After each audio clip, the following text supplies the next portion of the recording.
One of the biggest things I've learned in my career in business is that sometimes it's not big, huge transformations or shifts that are necessary. Sometimes it's little details. Sometimes it's getting all of those little things right that actually makes the difference between winning and losing. And that's something I've always tried to train my teams on, something I've always tried to focus on. And that's something that Tommy Yionoulis, he's the founder of Ops Analytica, is hyper focused on. And he explains how you can do that, how you can make sure that attention to detail generates the types of returns and margins that you should be generating. So this is a really interesting one. It's really less of a huge shift and more about how can you make sure that all those little details are going to get you where you have to be. Enjoy it. Welcome to SaaS-Story in the Making, the podcast that features the people who made the software world what it is today and the leaders who are shaping the future of technology. Here's your host, Matt Wolach. And welcome to SaaS-Story in the Making. I am Matt Wolach. I'm your host. I'm super excited to have you here. Thank you for coming. If you're on YouTube, thanks for watching. If you're on the podcast network, thank you for listening. This is going to be a really fun one, and I'm excited to talk to Tommy Yionoulis. Tommy, welcome to the show. Hey, how you doing, Matt? Thank you for having me. Absolutely. Thanks for coming on. Let me tell everybody about you, Tommy. Tommy is the founder at Ops Analytica. And Ops Analytica is a platform that helps clients manage their daily operations and identify issues in their business so they can be addressed before they affect sales, profits, and customer satisfaction. That's definitely something I'm excited to learn about today. So once again, Tommy, thank you for coming on the show. All right. I couldn't be happier to be here. This is my first video one, so this is exciting for me. Yeah, we enjoy the video side, so I'm glad that you're definitely presentable and your camera ready. Yeah, you forced me to shower, so I appreciate that. I know how that goes working from home. But tell me, what's going on with you lately and what's coming up? Well, so just busy, man. We're trying to grow, even though the economy's being wonky, but like we are trying to hire sales guys right now. And so that's kind of our main focus. We're at that 7-year, we're a bootstrap startup. We're in our 7th year. And so this is generally the year where a bootstrap startup starts to hit that growth curve part of their existence. And we see that as we can afford to do it now, finally. So we're just trying to invest in getting in a great sales team over here so we can really up our rev. I love it. And can you share with us a little bit about what Ops Analytica does? Sure. So we are an operations management platform. And most of your listeners probably don't even know what that is because I actually made up that name. But it's what we do is we help big multi-location businesses or businesses that have a lot of like human process that needs to get done every day. We help those businesses start managing and measuring their human employee, their team member activity. So if you have a POS system, you can pull millions of data points about your sales and your product mix and all these different things. We kind of get you that same level of accountability and control, but we put that on the team members, right? And so we know what your team members are actually doing. And then you can start looking at your entire location and going, okay, this location is operating the way it's supposed to be, or these guys are all over the place. And then, that either being good at operations or bad at operations obviously affects sales and profits. So we just want to give businesses control on how their teams are operating, which has traditionally been a gigantic black hole of data because there was no way to do it. We would just come up with a procedure, train everyone on it, hope that they did it, and then we would try to see if it actually moved the needle. But now we can actually just like hone in on what's going on and make sure people are following procedures, right? Yeah, that's so important, so critical that you're doing that. I love it. And I want to go back to when you actually started. So tell me, you actually were a restaurateur in your earlier days. How did you come up with the idea for this Ops Analytica? So, like most restaurateurs, I started young. I was like making cheesesteaks when I grew up in the mall in Maryland in 1986, I think. I was like 14 years old. And I got into the restaurant industry. And then I kind of followed a restaurant path. I have a hotel restaurant degree from the University of Denver in Inglewood, Colorado, where you're from. And that is where I'm from. Awesome. Yeah, I have my MBA from there too, actually. And but anyway, and by the way, National Hockey Championship, D1. DU Pioneers, they won it. That's right. We were just talking about hockey before. But anyways, so then I get into the restaurants and I'm doing the whole thing. And then after I graduated from college, I was actually more into country clubs at that time. I got a job on the East Coast working in a country club. And then I started doing stand-up comedy, which is its own little story. And then I did stand-up comedy for a decade, 12 years. And I still worked in the restaurant industry that whole time. But I was a professional comedian. So I lived in LA, I lived in Chicago, I toured all over the Western US doing stand-up. And then after I don't know, I had like my mid 30s, I was kind of just tired of being broke, and like I wanted like some creature comforts like health insurance and a really nice couch. And so I Nice. went back and got an MBA, and I ended up at Quiznos. Quiznos is a big Denver sandwich. Well, okay. They are a Denver sandwich chain. At the time, they're famous for being the largest franchisor implosion in history. They had over 5,000 units when I worked there, like 2008, 2009, and now they're probably around 300 units. Which is sad. I love some of their subs. Yeah, they had the best sandwich. They had the best bread. There's a chain out great. here called Snarf's and another chain called Chiba Hut, and both of them have amazing bread. I love Chiba Hut too. Yeah, they're great. So but like Quiznos had such great bread. And that made it, and they had all the sauces and the menued subs, But anyway, I was there like in 2009, and they basically came to me and they said, or the bosses did, they said, "Hey, we're doing like 5,000 audits a month right now. We need a way to report on these. Why don't you and your assistant just take all these 5,000 forms and just enter them into an Excel?" That was like late 2008. And I was like, you guys are smoking crack, because they had just fired everybody. Like we were going through layoffs, we were downsizing. I'm like, you know how long it would take me to hand enter like 5,000 pieces of paper into a spreadsheet?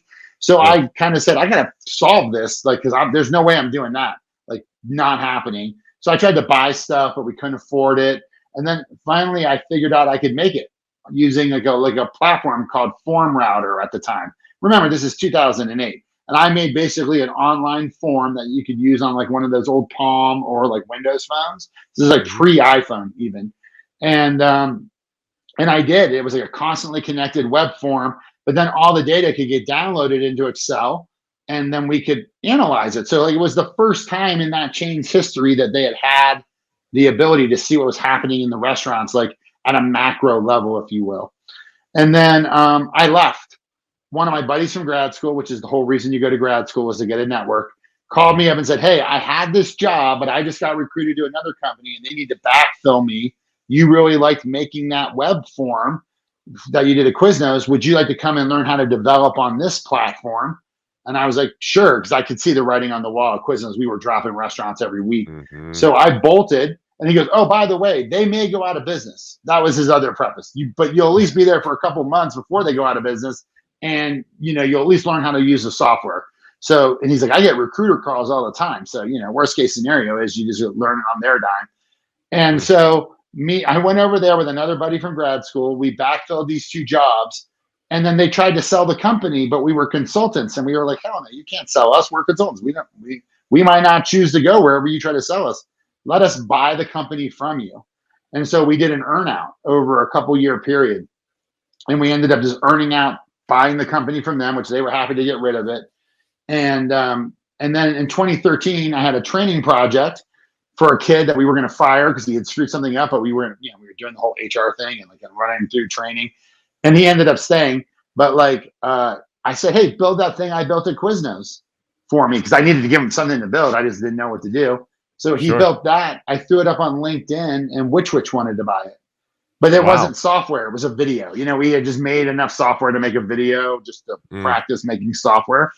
And so that was kind of my market research, which, was not thorough enough, to be honest with you. And and so he built it. And then we spent the next 18 months building it again at night, like nights and weekends, just trying to figure out how to get it to work. And then we got it into a chain on the East Coast for like 18 units as a beta client. And then end of 2014, SaaS software was becoming a thing. Like, it wasn't really a thing yet. Like, it's crazy to think about how compressed all these timelines are. You know what I mean? Like, you think of SaaS software, you think that this has been around for 100 years.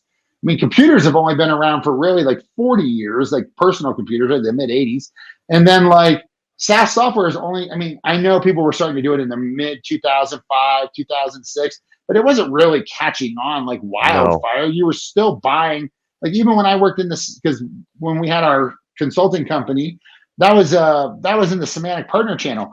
They didn't even have a cloud offering Mm-mm. in 2015. They were building their It's first crazy. cloud SaaS offering in 2015. They were still on-prem server hosted software that you would buy and then hope you could get it to work the way it was advertised to you.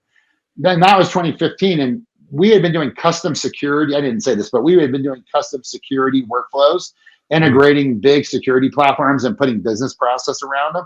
And it was like miserable because like mm. 80% of our projects were always just kind of ended, like, we're done, you know, because like, because we were always working with like business people who didn't know how to like scope and like help. They didn't know how to build software. And they were like, this is my ticket to my promotion, you know? And they would just throw everything in the kitchen sink in there. And we were really horrible at going, yes, we can technically do that, but it's not a good idea, or we got to Yeah. charge you for it. And so we would just end up, just the software gets so convoluted and miserable, Yep. you know? And so and that was rough. We were traveling constantly. It was always up or down. And I was just like, I want to build out this inspection platform that we built because we could just do one thing great. Just be great Mhm. at one thing, you know?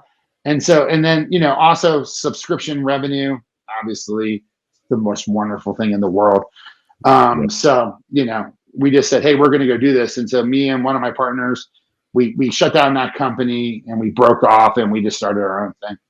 Wow, that is quite the journey. And I think I we have know. a lot in common. One of them being we both have degrees in hotel and restaurant management. So I went to Cornell, and that was my focus. And one of the things I've always believed is service experience and being in Yeah. the service industry. You can take that anywhere. Have you seen the same thing? Oh my gosh, yes. And it's funny because I applied to Cornell and I applied to Widener. So I had a weird college. I was supposed to go into the Army and I got accepted into this early commissioning program at Valley Forge Military College. It's where they shot Taps, the movie, if you're ever like trying to reference Ah, that. And yep. so I was going to go to and be in the Army. And it was like, that was my whole thing. And this is like 89, right? Because I'm 50, I just turned 50 like last week. So, or a couple weeks ago. So, anyways, I'm going there. And then I get mono from my stupid neighbor who I didn't even Oh kiss. no. I just shared her soda in typing class. And I get mono and they won't let me go in the Army. And it's like mid Oh, June. I got nowhere. I didn't apply anywhere else. That was my plan. I didn't know what I was going to do. So I was like, well, I guess I'll just go to military school anyways. Because they wouldn't let me go because your spleen gets enlarged. And if you were like to fall or dive behind a tree, you could rupture your spleen in the field. oh. So they're like, nah, we don't want you. But then the way those programs work is either you take a year off of school and then come back the next year, or you just don't get to do it. And Mm. so thank God I didn't take a year off of school because I don't think I'd ever have gone back. I would have bought some stupid car and like, you know, whatever, just screwed around. And so the best thing I ever did was go to Valley Forge Military. And then when I was there, I started cooking and working in the kitchens, and like we had a big ballroom, you know, where they would like the cadets would serve in like little tuxedos and stuff. And so like I did all that, and then I transferred to hotel restaurant school. And the only reason I chose DU was because I had already grown up on the East Coast, and I was like, I've been here my whole life. Mm. And like DU and UNLV were the two schools in the West, Hmm. right? That were reputable, like top 10 list. So I just said, well, I got to get out of the East Coast, man. I got to go check something else out. So I went to Denver. Ironically, you went to Cornell from Denver, right? So I you went went the other from way. great Yeah. weather to garbage weather. And now here I am back in Scottsdale, enjoying good weather for most of the year, except for the hot Yeah. months. I love it, and I think it's really a fascinating background that you have. And you know, you were a stand-up comic for quite a Yeah. while. That had to be a grind. What have you learned from that you apply these days, or anything? Well, so, you know, and I actually didn't answer your last question, by the way. So I'll answer that real quick, too. Yes, I absolutely see that if being a hospitality manager, if you're good at being a hospitality manager, you can do anything because Mhm. hospitality is so hard because it forces you to be a great people manager, because the only way you can be successful as a hospitality manager is to motivate people on the lower end of the economic scale, who have no reason to care about your business at all. And if you can turn them into a team and get them to do what you need them to do, that, like, which is what you have to do if you're going to be successful in this industry, that skill set is so transferable to everything else in the world. Plus, So true. the hospitality industry doesn't get enough credit for being one of the best industries at business process and at training, right? Like, we turned a Taco Bell into like 50 checklists that basically, if you follow and just look at these menu cards, you can make millions of dollars a year just pushing tacos out the door. You know what I mean? So true. So like, for those people, like, if you're looking for the best managers in the world, you should be looking at restaurant guys that are burned down on managing restaurants, because they will come and they will destroy, they'll kill it for you. Yeah. Agreed. So stand-up comedy. So here's what happened. I was class clown in high school. I was very hyper. I was always in trouble. And I was at my first job. And when you get a hotel restaurant degree, tell me if you agree with this, you learn all the theory about running a restaurant or a hotel, but you actually know nothing when you graduate. And so you hit your first job, and then you have no usable skill, because they do it differently than the theory that you learn, right? So I got into this this really crazy HR situation in like this country club in Northern Virginia, right outside of DC. And it was just this horrible time, and I was just getting my butt kicked, and it was like so stressful. And I was talking to my friend Allison, who lives in Denver and owns a bar. She owns Sputnik and on Broadway. And I'm talking to her. This is 1995. And I'm like, I should be a stand-up comic. That would be so much easier than doing this. And she said the best words ever to me. She's like, dude, you should go try it. You don't want to be 40 with a wife and kid in the suburbs and a mortgage and regret that when you were 21 or 22, I don't remember how old it was, that you didn't try doing stand-up when you had none of that. And like, it was like an idea in the back of my head that just went to the front of my head. Like, okay, Awesome. I'm going to go do it. And so I lived in my parents' house in Maryland. I found an open mic in Baltimore on this comedy club called Winchester's on Light Street.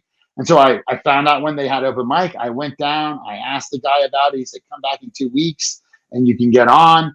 And I mean, it was this tiny room, like the size of my office. And I had like 6 or 8 friends in there. And I wrote like 6 minutes of really dirty, bad material. And I went up and did it. And I don't know why I thought I could do it or how. I just wrote jokes and went and did it. And then when you tell a joke on a comedy stage and everyone laughs, the one thing you don't see, but the comics see, everyone's heads go back just because that's how you naturally laugh. And you can see it in the lights and everything. And I remember I said something and everyone laughed. And I remember thinking to myself, like, in that exact second, like, remember this. This is amazing. This is what you want to do. Like I remember it plain as day. Like, it was like such a profound, like, turning point, pivot moment in my life that I was just like, holy crap. And then literally that next day I was like, I'm a professional stand-up comic. That's what I do now. Everything else is ancillary to that. And that's how I pretty much lived the next decade. That's so awesome. I love it. It's what an experience. And I love that you found the one thing that head going back, kind of the reward for your effort. And that's what you focused on. And that kind of left you. I think it's so important to think of, what am I doing this for? What am I putting in all this work for? And that is a great reward, I'm sure, because it's not false laughter. It's real when they do it that way. And that's everything you want as a comic. Yeah. And I mean, being a comic is a hard life. It's easy and it's hard sort of simultaneously. Like, it's just different. The biggest problem with being a comedian is the highest highs and the lowest lows you'll ever experience are in comedy. And like, most people operate like right here in the middle. Like, you have high highs and low lows, like normal life. But a comedian, like, if the comedy works, Comedy Works downtown Denver is one of the best rooms in the country, not only because she brings in the best comedians in the world, but like physically the room is just perfect for comedy. Like, you see all these comedy specials in theaters suck. They're horrible. You can't hear the laughter. The ceiling's too high. A lot of times people clap in theaters instead of laugh. It's like a weirder experience. But downtown Denver Comedy Works, also the DC Improv is another room that's just like this, where the ceiling's low, the laughter goes flying up on stage. And when you kill, and when a room like that, the high you experience, it's like, I would assume heroin. It's like hitting a hole in one. Like, it will literally keep you going for 10 years. You know what I I mean? love it. I love But it. then the lowest lows, like when you like something sucks so bad, like it's a very emotional lifestyle because it's up and down, like it's just, Mm. and I don't know that human beings can like survive in that kind of environment for indefinitely. You know what I mean? Yeah, for sure. So yeah. It's interesting. So I want to understand. So yeah, I've seen you talk about, the operations excellence revolution. What Yeah. what is that, and why should software leaders care? So, it was interesting when we started this company. Like I was I'm so convinced. I'm as convinced today as I was in 2015 that this is one of the most important things that you can do in your business, right? Is Mm. understanding what's actually happening in your locations and enforcing that people are actually covering off on and checking all those little things that you've already identified are issues, right? That Mhm. need to be done because you know that when they're not done, you piss off your customers or you slow down your transactions or it costs you sales or profits, right? So I was like, this is operations, operations, operations. But then what happened was when we went to the marketplace, everyone's always more concerned about getting sales versus operating well, Mm. because maybe they're operating off of sales fix all issues, but it doesn't. It actually exacerbates operational issues. Too much sales with bad operations, it just showed. It actually, I call it marketing yourself off a cliff. You No know kidding. that you just accelerate the amount of bad experiences you're having at a location, which actually puts it out of business faster. And I learned Mhm. that at Quiznos, watching that happen in real time.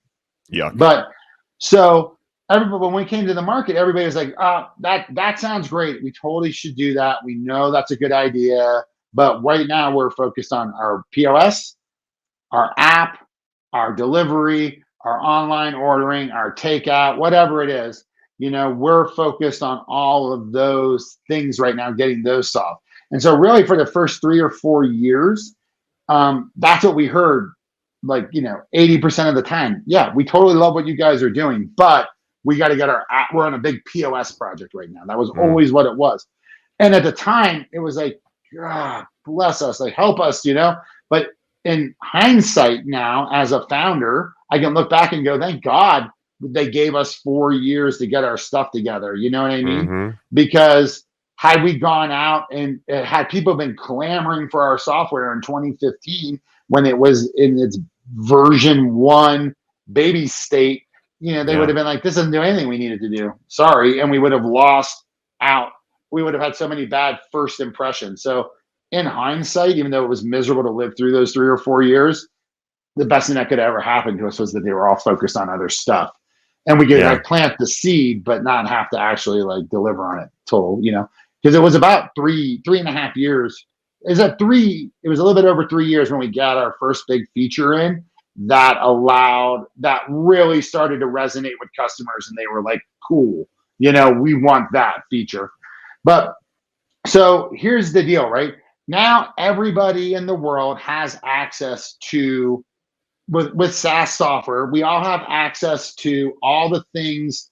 You have a POS, you have delivery, you have online ordering, you have apps. Everybody has access to do all of this stuff from a Mm. sales perspective. You know what I mean? If you don't have it, you're making a conscious decision not to have it because it's available and it's relatively inexpensive for the value For that it sure. brings. But the reality is that operations are hard. They're tedious, they're repetitive, but big they're the next big battlefield for the chains, right? You know how Mhm. Walmart has been able to keep a 30% margin every year forever because they have invested so much money in their supply chain and their technology and all those things. It's just like that, right? like you have, and I'm using restaurant chains as examples, but we work in automotive, we work in retail, we work in all kinds of different industries. But restaurants is kind of my home industry, so I use them as the most examples. But like you have chains that are competing, right? And right now, this isn't the 1950s. If I don't like your burger or I don't like your diner, there's not like I don't have any place else in town I can go, right? You're the burger guy in town. No, I have 100 burger options that can be Right. delivered to my house or within a 5-minute drive of my house. And we've all become these giant like review babies where we just rip people a new one if anything's not perfect, right? And that stuff lives on the web forever. And so what you have are all these chains are competing in this crazy marketplace. And the chain that can utilize a platform like Ops Analytica that can focus on their daily operations and they can hold their teams more accountable to doing all the little things that they need to do every day, but more importantly, can identify issues and crowdsource fixes to those issues because they're collecting all of this data. The company that can go, wait, this is actually an issue for me. Oh, and there's a very easy solution that 50 of my employees told me were my solution. So I'll just change the procedure to fix it.